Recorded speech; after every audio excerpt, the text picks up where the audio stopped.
যে তেল নিয়ে আসলাম।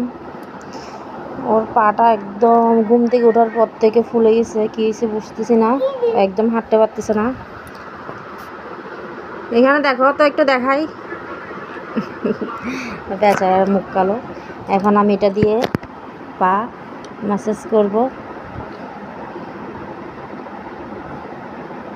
অনেক ব্যথা, একদম হাঁটতে পারতেছে না ও।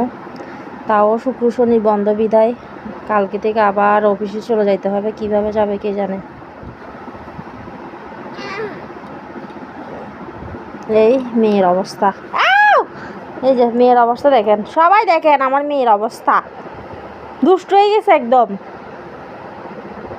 তুমি দুষ্ট হয়ে গেছো বাবা। একটা হাসি দাও তো সবাইকে, একটা হাসি দাও তো, একটা হাসি দাও তো সবাইকে, একটা হাসো হাসো হাসো হাসো, একটা হাসো। এই তো হাসি দিছে, এই তো।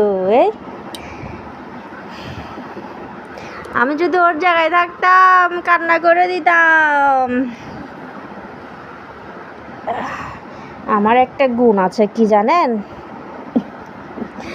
আমার গুণ হচ্ছে আমি ছোটবেলা থেকে মানুষের মানে হাত পা মুছে গেলে ওইগুলো মালিশ করতাম।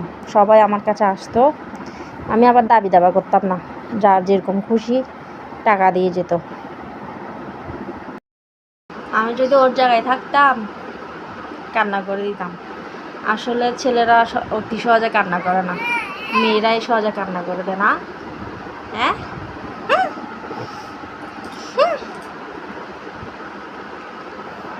আবার টাকা দিয়ে দাও, টাকা দাও আমাকে, টাকা দাও।